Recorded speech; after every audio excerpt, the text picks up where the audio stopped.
A House Civis Broadcasting. Hello everyone, it is the 27th of Nymm. My name is Alufi Haskell de Civis. And I'm her co-host, Silas de Civis. And we've got an exciting broadcasting for you today. It is the second installment in our Infamy Week, and we will be joined by the Vigilante, the Striker. I'm really excited for it. Now, as always, we do have a little bit of news, some Alufi's Advice Corner questions before we jump into our interview. It promises to be a strikingly good time. Ooh, that pun hit the spot. Alright, I think we're done on that whole thing. I want to thank everyone for listening today to this broadcasting of A Chronicle of Echoes.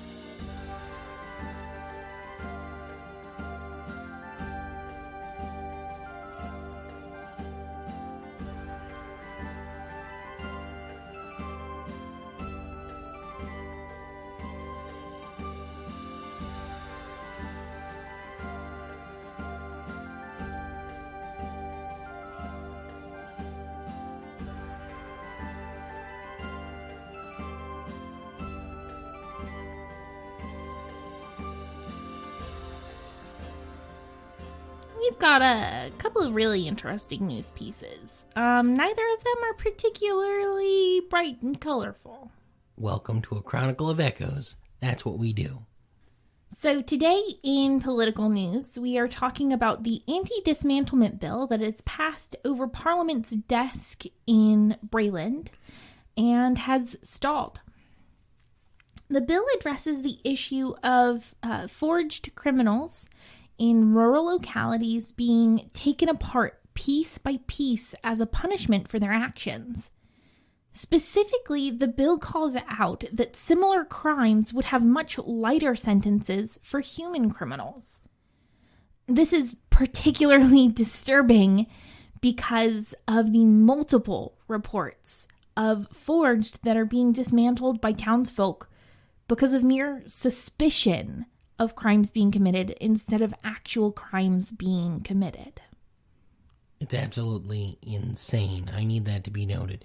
If you get in your head that the best way to deal with a criminal is to cut them apart, there's something wrong with you. And I think that perhaps you need to be taken into custody at that point in time. The most vocal supporter of this bill, Hannibal Irtenko from the Old Bandress region, has expressed his disappointment that his fellow members are, quote, turning a blind eye to a great injustice that is taking place within the borders of this nation, being Brayland, of course.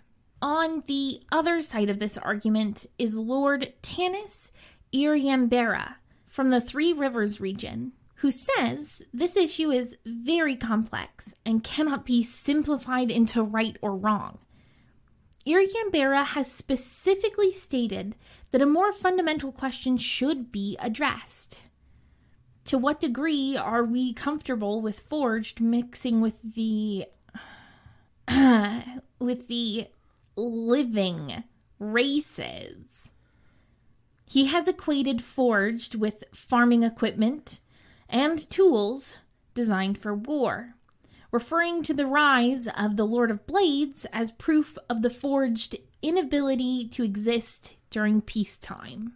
Irtenko has hopes of reintroducing the bill in the autumn after there will be new faces coming to Parliament. What's your take on this, Silas? Oh, I've already made that quite clear. It's nonsense. It is absolute nonsense. And Iriambera is entirely wrong. We have a national decree that we signed that said they will be treated as people. It's not like you can just go against that. And they are people. And to take them apart that way. Some people in Yambera's corner of things have been suggesting that forged live in specific communities apart from what he dubs quote-unquote living. That's crazy. I imagine he would feel the same thing about the Dar, citizens of Greywall, just anyone who isn't, his people. I feel like that's probably true. I don't think that we get to decide who is people. And I don't think that it's okay for someone to be so quick to deny anyone, anything, the rights of a sentient creature. Take Sharn, for example. We have giant owls here. Do we condemn them and treat them differently from normal citizens just because they're, a smarter and larger version of a creature seen across Corvair? Well, I'm sure if Irium Bear had their way, he would just be made into some sort of feather. Owls are just not people. You have to have people to be people, apparently. Who would have guessed? The living races. What an arrogant and egotistical man.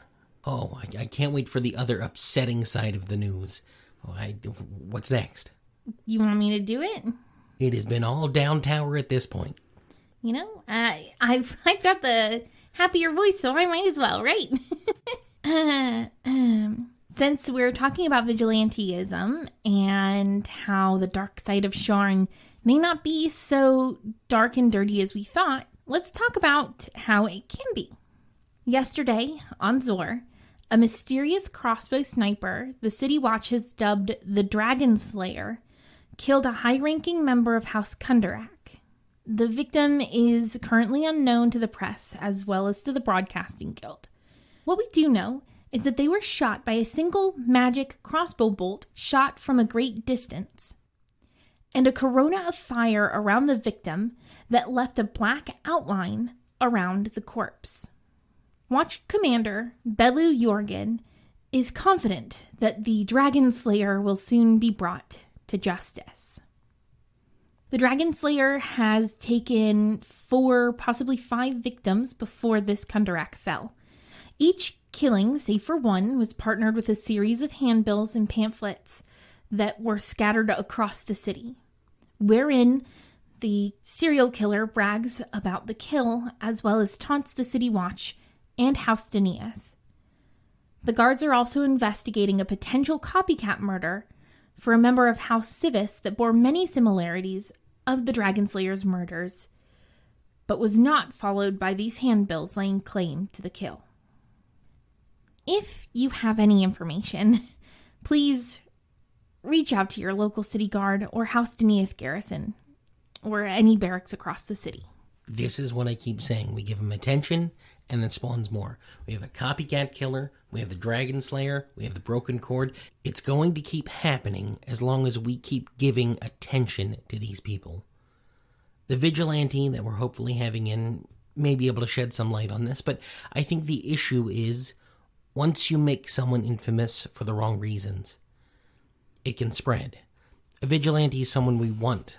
Yes, they're outside the law, but they're going to do good things, whereas the murderers, I think we should not make infamous in any way, shape, or form. Just not say their names. Mention their deeds. Don't bring it all together. Don't give them a cool name like the Dragon Slayer. I agree. I think that it still needs to be reported on, though. People need to know to be careful. I agree with you that giving attention does cause issue, but I think it's the type of attention as well. For example, this Dragon Slayer, he's going to get attention no matter what. He's literally advertising his deeds around the city. Guy's got a printing press, which I think is why it's important that we have the striker on tonight. So let's not call him by what he wants to be called. He wants to be called the Dragon Slayer. Let's call him something else. Puppy Killer. No one wants to be known as the Puppy Killer. Ooh, how about we call him the Stinky Breath Man?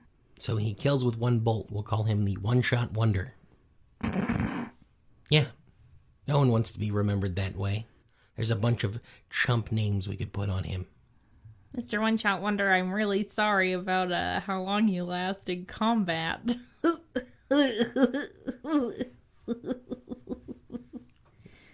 I think that this is a great breeding ground for, I wouldn't say more vigilantes, but we have 2 big adventuring guilds and many, many more smaller ones in the city. Why aren't they stepping up? I don't agree with that at all. I don't think that heroes should get into the law business. The second you have heroes stepping in, it causes all sorts of problems. They already do. They shouldn't. How often do we read about such and such hero saving an old lady's purse, or such and such hero getting, taken in by the guard? Make them do community service in the vein of House Deneath and the Watch can't track down this guy. You do it. And how many times have we had people on trial delay because the people who took them into custody were a rogue band of adventurers who burst into their home and ransacked the place? True. There has to be a line. As much as I'm not a fan of the Guard, I believe that they are a necessary evil. They're not getting the job done. House Deneath isn't getting the job done. Someone has to step in. And then when those people get out of control, who steps in then? There's always more. That's the point, is it just keeps going up and up and up. Have you ever felt like every time that there's a big bad villain out there, the Lord of Blades or Mordain or any of these others, that it's because of the adventurers? They keep pushing things, and then the logical conclusion is that there has to be evil on the other side to balance that out. I guess I'd never thought about it that way. I think that there's just going to always be evil. And there will always be good, but upping it that way, saying that we'll have these heroes run in every single time, means that eventually the heroes are going to get corrupt, and then we're going to have heroes to take down the heroes, and then heroes to take down the heroes, and it's just a back and forth. It swings constantly. I do think that people like this need to not be mentioned, not treated in the way of reverence or fear, but treated like the cowards that they are, which is a very different way of treating them. It's a man shooting from far off across the city, not doing the dirty work face to face. He's a coward, and he needs to be put in his place. Why don't we move on to something hopefully a little more lighthearted? I imagine it probably won't be today until we get to the striker. Hopefully, talking to a vigilante will be a little more lighthearted and fun, but somehow I imagine not. I guess it is time for Luffy's Advice Corner. Dear Luffy, my child has been spending a lot of time in the Grey Wall District, and I'm worried he's gotten mixed up with the blood of Vol. They've stopped going to the Temple of the Sovereigns with us, and last week I even found a cut on their forearm, and they said it was nothing, but I'm pretty sure it was from one of those creepy blood ceremonies. I don't want my child to end up worshipping mummies or something. What should I do? 1. Mummy worship, not blood of Vol. 2. Kiddos get cuts all the time. 3. Let's be real. Blood of Vol is just a lifestyle cult, okay? They may have stopped going to temple with you because maybe they're embarrassed of being around you. Maybe you're just not as cool as you thought you were. Teenagers are the worst. Teenagers are people too. They're not the worst. They're just people. People are the worst. And so by transitive property, so are teenagers, but everybody's the worst. But if everyone's the worst, then no one's the worst. No, teenagers just flat out the worst. Teenagers scare the living shit out of me. To be fair, Silas, you were probably made fun of a lot. And that's what teenagers do. Like, to this day, I could see teenagers heckling you. That's not the point. The point is that perhaps you're just not grasping their attention. You're not being the supportive parent that you need to be. You may be scared of them entering into the blood of Vol, but perhaps instead of wanting to shelter them, you can embrace them. Ask them directly, are you getting into the blood of Vol? Why have you decided to abandon the sovereign host? What are your reasons for this? There are many people who believe in both the host and the blood of Vol. So maybe that's not the sole reason or the sole cause of their wanting to hang around a bunch of Karns in Greywall. Maybe it's not the only reason that they, haven't gone to temple with you. Maybe they've got a super cool, significant other in Greywall and just want to spend time with them. I agree with the Luffy. The best way to find out what they're doing is to ask them, because they're going to be upfront and honest, because teenagers are notoriously upfront and honest, that they're carefree and they're very forthright and they're not awkward or weird in any way, shape, or form. I think that it's better to be truthful and open with your children than it is to force them into things that they probably don't want to do. Being supportive should be the main thing that you should be trying to do. I guess that's true. And finding out wouldn't hurt, and it could be worse. They might be into the blood of old, but at least they're not an adventurer. Let's go ahead and jump onto something else. Dear Luffy and Silas, hello. I hope you're both having a good day. I thoroughly enjoyed listening in on the Echoers each week, and I'm always looking forward to every broadcast. From here in Four Sails Tavern. I am a Warforged who was originally tasked with being cataloging assistant for House Civis, but after the Treaty of Thronehold, I discovered that my true passion is writing. I am now working to become a playwright and even a theater director of sorts. However, it seems that in Sharn, in order to make it in the entertainment industry, you have to make it in Memphis. And Memphis seems to prefer some more highbrow and classical works. As a Warforged, I don't know much about Corvair before the last war. And so, the appeal of the classics is lost on me. I much prefer writing more experimental and cerebral pieces that don't conform to one specific format. 10 Torches is great, but it would be my dream come true to have my work presented and seen all the way in Upper Memphis. Should I bite the bolt and do more classical pieces in order to get up here, or stick to what I find interesting despite them likely being denied such status for the concept and execution? I hope this letter finds you well, and I sincerely look forward to seeing you both. Quill. Well, Quill, working your way up the towers is definitely one way to make it big. The important thing is that you should always honor yourself and honor the art and stories that you want to tell and that you want to make.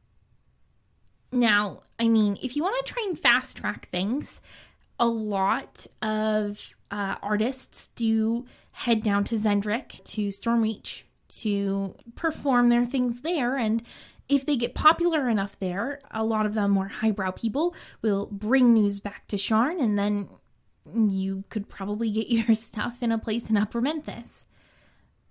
But if you don't want to go that route, honestly, just working and doing the best you can.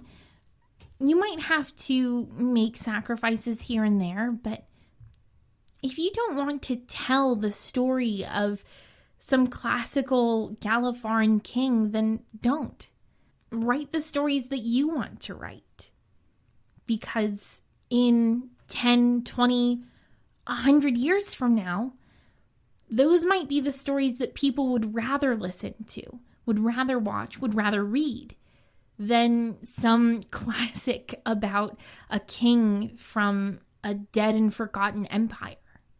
And because you're a Warforged, who's to say how long you'll live? You may outlive even the most resilient of elves. So your work could be in Upper Memphis ages from now. You could start an entire brand new way of writing, inspiring generations to come. I have to agree. I think that is the best way to keep being yourself. Keep writing, keep striving, and keep doing.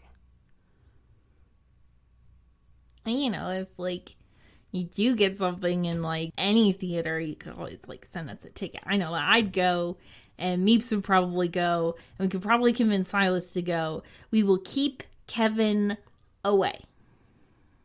Nobody wants Kevin in a theater. I have heard he's trying for a one-man show. Is it like a comedy one-man show, or one of those weird ones where they end up naked? I wouldn't want to. Could you imagine him just running around with just the capybara head on?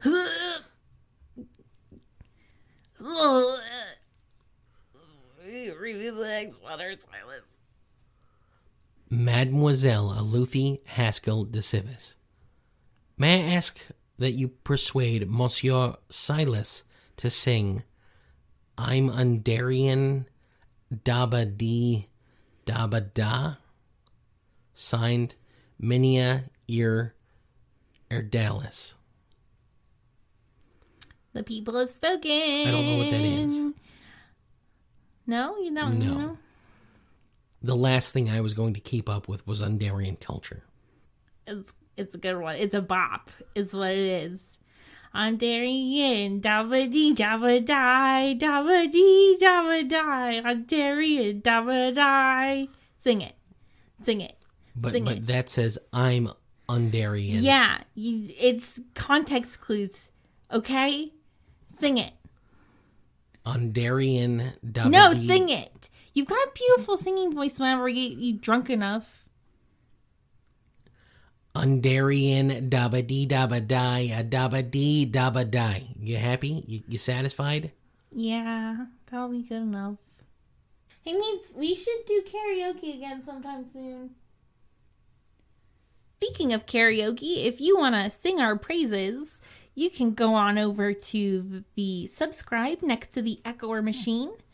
We've got those cute little comment pads. You can rate each episode, write us a little note. Maybe you've got a subscription for an Alifi's Advice Corner question, or just want to tell us what you think. We also love it whenever people draw little pictures.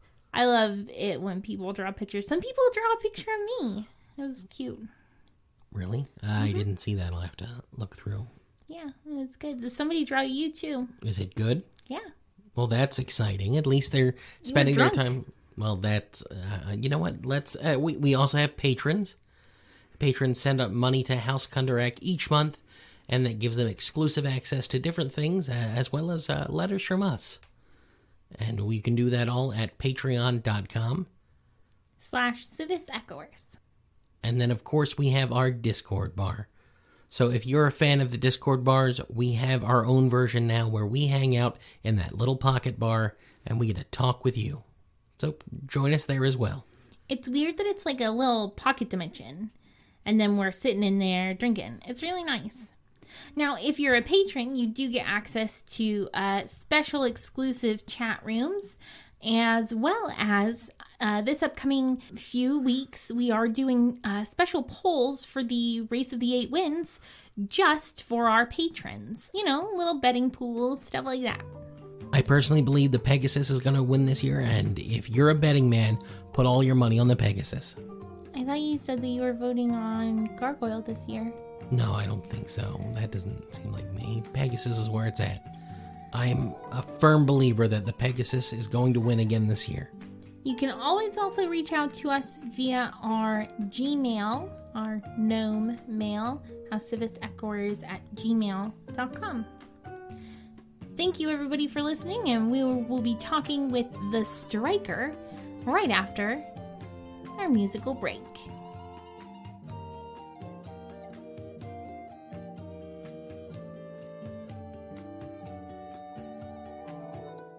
And welcome back, everybody. Well, like we said at the top of the show, we've got a really interesting guest with us.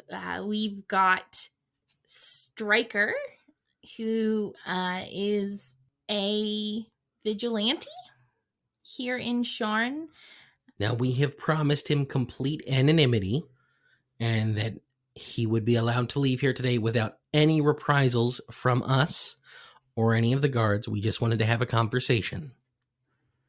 So, if you happen to be outside of our studio, you may see 17 identical people leaving the studio at the same time.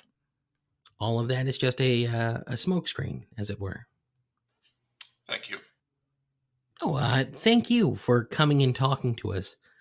Since I've heard about vigilante justice taking place here in the city, I have had real questions about what drives you, what makes you do this, how you are different from adventurers. It's all very new, I would say. I don't think we've run into this vigilante justice before. I think you would count yourself lucky then, but as for why I've become a vigilante, when you live your life with opportunity and power, and you know harm is coming to those without it, if you don't do anything about it, then you're just part of the problem. I mean, that makes a lot of sense, because, if you see something, you should say something. At the very least, yes. Yeah. So, I've got a really silly question. What's with, you've got this really nice suit on, and then just because, people can't see you, you're wearing this cape, and it looks like your face is obscured by, clouds, and your eyes look like lightning. Why this outfit? I enjoy that he's obscuring the face, and then it also seems like it's changing his voice, too. It's all very...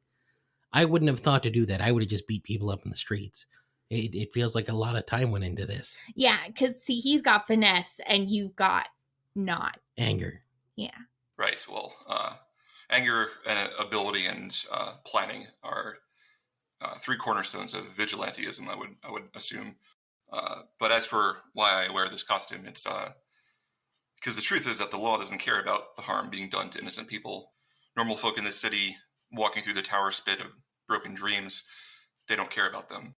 I wear the costume because if I didn't, I would likely be targeted by the institutions that are meant to protect you, but don't. How does that make you any different than a criminal? It doesn't. I am a criminal. See, legally, anything that disrupts the status quo, no matter how ruthless, uncaring, or depressing that status quo might be, that's a crime. I'm not concerned with crime. I only care about doing what's right. So does that mean that, like, you know, somebody could be doing something perfectly legal, but, like, they're hurting other people in the process? Absolutely. If you think about it, like, slavery is legal in Dargoon. Freeing a slave there would be a crime. Do you think that's bad? Well, yeah, because, like, slavery's bad, but just How because do you know that?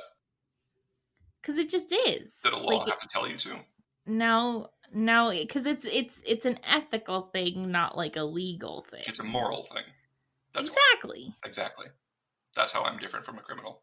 Let's stay away from the legal implications of all of that and focus on why the striker of all names? Well, I have the power to channel lightning through steel. It seemed appropriate, like a bolt of lightning striking from the clear blue sky. Oh, I thought you were calling yourself the striker because you were striking people. I thought he was called the striker because he's, like, striking them off a list. It's a triple entendre. A pun of sorts. That's actually really witty, though. There is a lot you could do with the light. I wouldn't have gone striker. Why not? Because lightning, it strikes. But it also shocks. He could have been the shocker. Yeah, but then I feel like he would be wearing something completely different. And people would be shocked. Not quite what I was going for. I think that your name in aesthetic is good. Don't listen to Silas. The Zapper. That seems a bit childish. Lightning Lad. Even more. What, a Thunder Boy? Like, I think we're getting a little off track. So this is a question that we asked the less than savory person we had on earlier. Jack was a wonderful, but why are you... Jack was wonderful, but they were less than savory, less than legal, they were cute, but let's not get on that topic. Why do you work in Sharn? Why Sharn? Why not like Rote or Fairhaven? Thrain would love someone running around hitting people. Well, that's, I don't know anything about that, but without giving too much away about my real identity, let's just say I'm a local boy.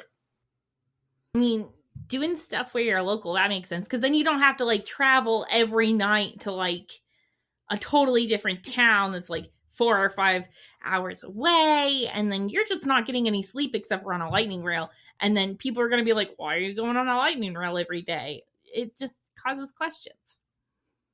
Exactly. But you seem to stick to certain districts. I'm curious about that.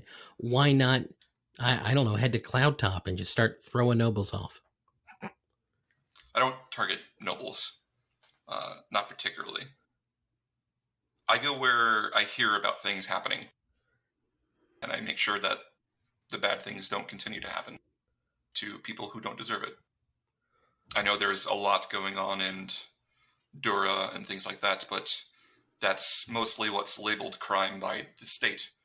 Smugglers, like your friend Jack, I assume. People who are taking care of things below the table, but things that people need.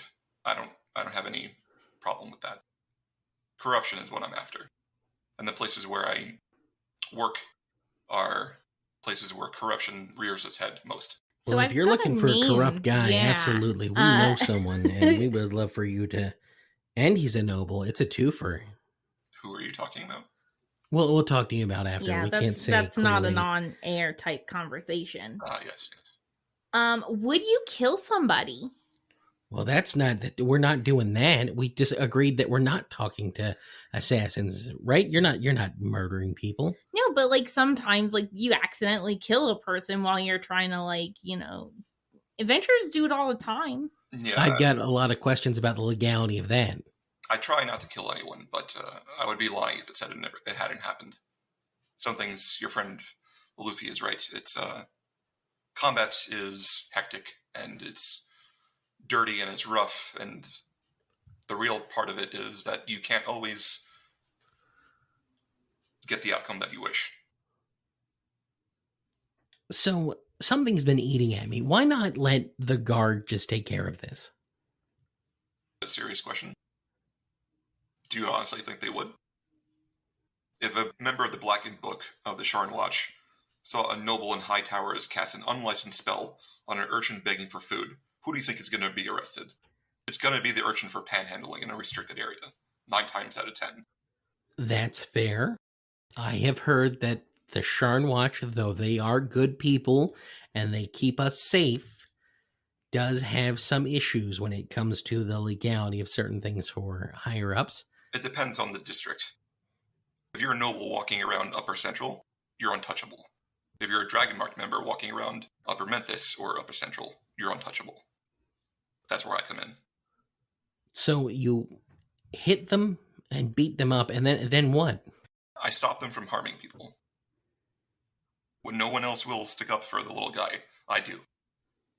But that little guy will be there tomorrow, and you might not. I can't be everywhere at once. That's true. But when I can, I will. Have you thought about politics and seeing if you could affect change that way? I don't have enough faith in the system to try to change it from the inside. I mean, to be fair, Silas, we've had a guard on the show, and also the kinds of politicians that some people believe in. So Striker here does have a good point that sometimes you just need a stronger hand. I'm sure there's plenty of people like these politicians you've had on that you say are good people. I'm sure they're trying. I'm sure they do what they can. It's also not enough for the people that I help. And maybe I'm not enough for the people I can't help either. But there's nothing wrong with having both of us. Exactly. So, Trad, he's been missing for a long time. The guards haven't been of any help. I'm sorry, who? Trad. He's one of our subscribes who's been missing for a while, and while we're staying hopeful, the Sharn Guard haven't really been helpful in finding him, and we have some members of House Madani looking for him, and that hasn't really turned up a lot, but I honestly don't think that they're trying really hard. But of course they're trying as hard as they can because they are a busy house. Where did you last see this Trad? He was walking home from one of the broadcastings. I think it was Clifftop. In Clifftop. Yeah. Where he lives in Clifftop? That's where he was stationed, at one of the Echoers. And where does he live? He lives with his family here in the Civis Enclave. So on the way from Clifftop to here, he went missing. How long ago was this? It's been a while. We'll give you the details after all this, and maybe you could look into it as well. Absolutely. We appreciate that. Anything I can do. As much as I am enjoying our conversation, we are pressed for time. Meeps is giving us the signal. So I think that'll have to be it for today. I think this week has been a lot more informative than I would have guessed. We've learned a lot about those who operate outside of conventional norms, and I don't know that I have a better judgment on it than when we started, but I certainly have more insight. Well, I'm glad to be of service, and after you shut this device off or whatever, we can discuss about your missing friend. Well, absolutely. We have about 6 minutes, though, because after that, you're going to have to start running with that group of people, so that way you can disappear, because that spell doesn't last forever. I have my own ways of avoiding capture. Oh, well, I wish we'd known that earlier. I appreciate the help. We do thank you for coming in, Striker. And to everybody listening, remember to stay moral, but also to listen out for those echoes of hope.